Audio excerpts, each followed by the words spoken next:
my name is Lauren Hamilton, and for my Comm 145 class, I'm going to be talking a little bit about the culture of lacrosse. Do you know what it's like to play a sport and be healed by it? I sure didn't. But this is what the Indigenous Canadians used to believe. They believed that it had the power to heal and medicate. Other than a medical game, lacrosse is a notable sport while remaining still unique, and has brought forth many accomplishments. Come with me as we explore some fun facts about lacrosse history.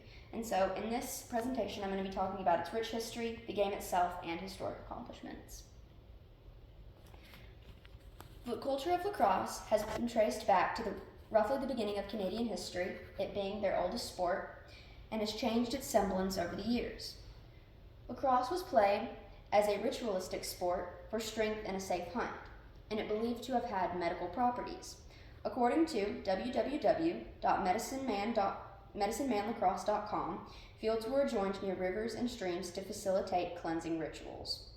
This, they believed, had healing powers, would facilitate strong hunts because they were nomadic people, and also facilitated strength within their community. Games would be played for days on end, and they consisted of roughly 1,000 members. The origin of the game, though, has changed its semblance over the years due to the colonization back in the 1600s when the French came over. The Indigenous Canadians were no longer allowed to play their game, and as it traveled back to France and other European countries, it's changed over the years. Now, the sport of lacrosse has changed in tradition as well because it transferred over, but it is known similarly to both soccer and basketball as it's played. It's an offensive and defensive sport, and as shown in the 2017 Fort Albany Winter Festival, you can see that this is a traditional form of the game. Instead of triangular goals that they use nowadays, they're trying to get it into the square box, and the sticks that they use are also different.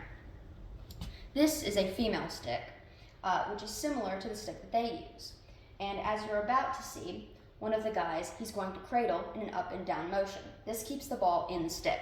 Women's lacrosse does not involve deep pockets like this stick, which means that they have to cradle.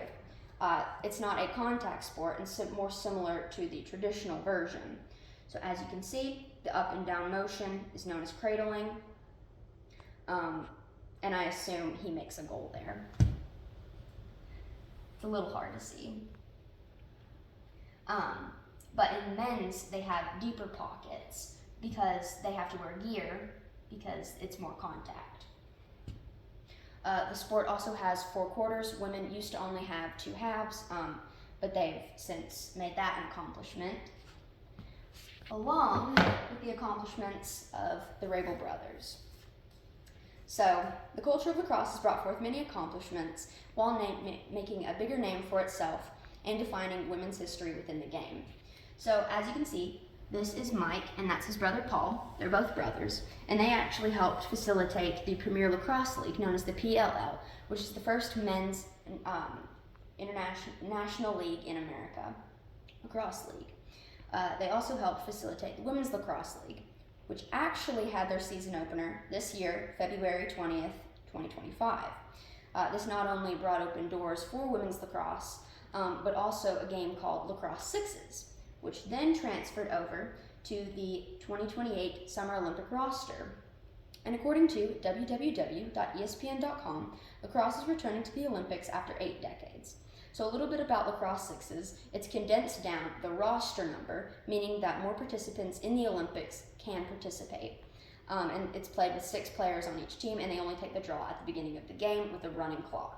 So because of these brothers, it has created open doors for the sport. Oops. So in conclusion, now this might be the first time you're hearing about lacrosse, and if so, now you understand a little bit more than you did before. You can now say that lacrosse comes from Indigenous Canadians and is Canada's oldest sport.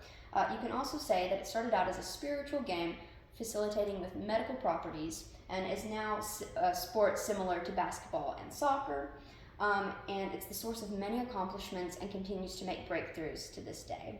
So you know about the rich history, the game itself, and its accomplishments. And here are my resources. So thank you.